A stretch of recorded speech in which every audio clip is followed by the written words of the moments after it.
Laurence Herzberg ne saurait pas vivre sans l'art. Sa carrière professionnelle est passée par le théâtre, l'opéra, les musées et le multimédia avant son arrivée à la tête du Forum des images en 2002. Un forum où les images, des films aux documentaires servent autant au plaisir qu'à l'apprentissage et où les créateurs peuvent se confronter à leur public, y compris les sériphiles grâce au festival Série Mania lancé il y a 8 ans. Quel regard porte-t-on sur l'art quand on vit à l'intérieur ? Peut-on encore être remué par une œuvre quand on en voit des centaines ? Réponse dans l'intimité de la salle des collections du Forum. Laurence, on va commencer par être honnête sur le moment où on a fait cette interview. On est jeudi après-midi, il est 15h quelque chose, et partout autour de nous au Forum des images, il y a des gens avec des casques qui regardent des films. Qu'est-ce que vous ressentez quand vous voyez ça ? En fait, je suis contente. Je suis contente. D'ailleurs, je vous avouerai qu'il m'arrive souvent de sortir de mon bureau et d'aller voir ce qui se passe, en fait. De voir est-ce que les gens sont là, qui est là. Et ça me fait plaisir de voir qu'il y a des gens qui viennent encore regarder comme ça des films en plein milieu de l'après-midi sur Paris, découvrir quelque chose. Alors là, les spectateurs ne peuvent pas le voir, mais moi, j'ai dans mon angle de vision un monsieur allongé sur une banquette avec un casque sur les oreilles et qui visiblement aime beaucoup ce qu'il voit. Et moi, j'ai aucune idée de ce qu'il voit. Est-ce que c'est un documentaire sur Paris? Est-ce que c'est un film burlesque du début du cinéma? Je ne sais pas. Mais ça me fait plaisir qu'il soit un peu installé comme chez lui. J'espère qu'il a enlevé ses chaussures. Ça, je ne vois pas. Puis en plus, je vous regarde. Moi, j'ai vérifié, il est en chaussettes. Il est en chaussettes. Ouais. Mais en fait, ça me fait très plaisir. Ce lieu, le Forum des images, si je ne me trompe pas, c'est un lieu qui a 30 ans l'année prochaine, qui a été créé par un poète résistant. Pierre-Emmanuel a proposé à Jacques Chirac, à l'époque maire de Paris, cette proposition du Forum des images en lui disant la mémoire d'une ville, elle n'est pas que dans les livres, elle est aussi dans l'image. Et il lui a dit, construisons la mémoire audiovisuelle de la ville pour les générations futures. Et puis petit à petit, la programmation autour s'est enrichie. Et donc le Forum des images, on a été les premiers à s'intéresser à ce qu'on pouvait tourner sur son téléphone portable. On a, l'an dernier, créé le premier festival de réalité virtuelle pour montrer uniquement des films de cinéma. Et puis, on a créé le fameux Série Mania autour des séries télé. Mais on a même aussi créé, et c'est toujours pionnier, personne ne nous a copié, ce festival pour enfants, tout petit cinéma, avec des courts-métrages dont on enlève la bande-son et ce sont des musiciens qui créent et qui interprètent sur scène. Et en fait, moi, je me dis qu'on l'a peut-être créé aussi parce que ma première expérience a été traumatisante au cinéma. Ah. Absolument traumatisante. C'était Merlin l'Enchanteur, quand le pauvre Arthur est poursuivi sous l'eau par le requin. Et moi, je tremblais et mon père m'a sorti de la salle. Donc le cinéma, c'est un lieu où vous alliez avec votre père? Non, en fait, alors, à 3 ans, oui, j'allais avec mon père. Oui. Et puis, après, en fait, mes parents, qui sont des gens qui aimaient la culture, nous ont laissé libre, avec ma sœur, d'aller au cinéma. Et la découverte du cinéma, c'était le mercredi après-midi. Avec ma sœur, nous avions chacune 5 francs, une pièce de 5 francs. Et on allait au cinéma et on allait voir ce qu'on voulait. Donc, en fait, on a vu aussi des choses qui n'étaient pas du tout de notre âge, en fait. Et ma culture cinématographique, elle est celle que je me suis faite avec ma sœur en allant le mercredi après-midi au cinéma et le ciné-club de mon lycée. Le ciné-club de mon lycée.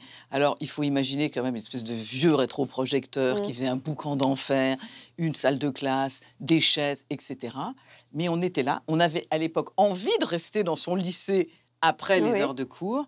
Et c'est comme ça que je me suis fait ma culture cinématographique. Le Forum des images, c'est un lieu de transmission. Le statut de passeur, ça vous plaît? Je n'ai jamais eu d'ambition frustrée d'être un créateur. J'ai toujours eu envie de leur donner le plus bel écrin pour qu'ils touchent le public. Et ce rôle, que je n'arrive pas à définir autrement que par passeur, moi, il me remplit complètement.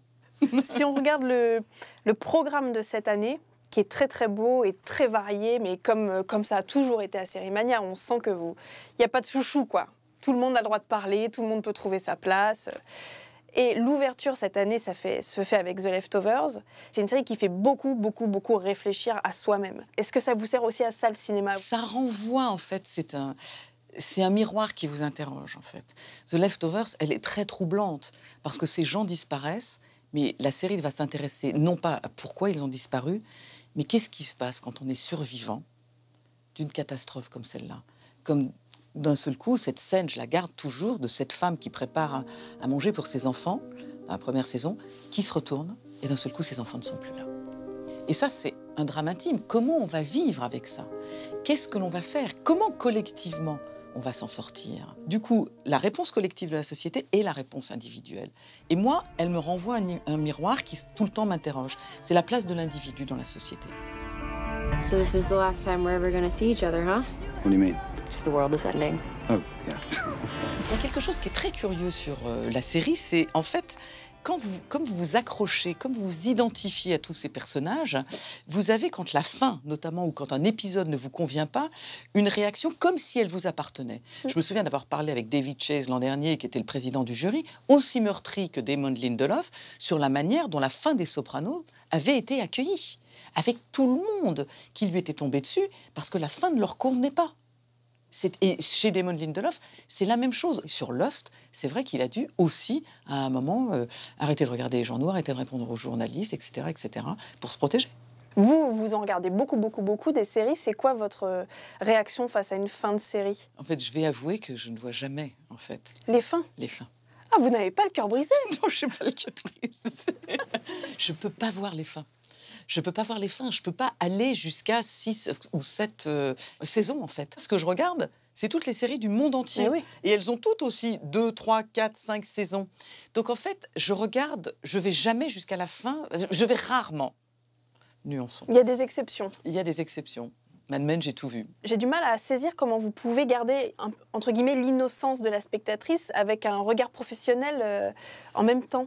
Alors en fait, je vais aussi avouer quelque chose, c'est que quand la période de sélection de Sérimania se rapproche, je change un peu d'attitude. Je suis plus complètement spectatrice et je deviens en fait sélectionneuse. Et là, curieusement, je n'arrive plus à les regarder dans mon salon, à la télévision, et je les regarde sur mon ordinateur, avec les écouteurs dans les oreilles, ce que mon mari ne comprend mais absolument pas.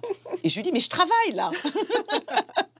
Et là, je suis dans une attitude différente. Parce que du coup, là, j'analyse aussi la série.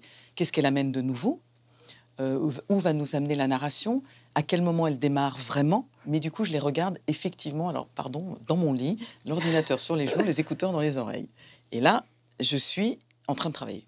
Vous avez eu David Simon, Matthew Weiner, Vince Gilligan, ou des comédiens, ou Terence Winter, cette année Damon Lindelof. C'est qui votre dernier petit désir profond? J'aimerais beaucoup quand même que l'an prochain, la présidente du jury soit une femme. En fait, il y a peu de femmes encore à ce niveau-là de qualité de showrunner, et du coup, elles travaillent énormément. Elles sont extrêmement sollicitées, mais j'aimerais bien vraiment que l'an prochain, Jill Soloway soit la présidente du jury. Jill Soloway viendra-t-elle parler de son petit chef-d'œuvre Transparente l'an prochain? L'appel est lancé. It's like a dream.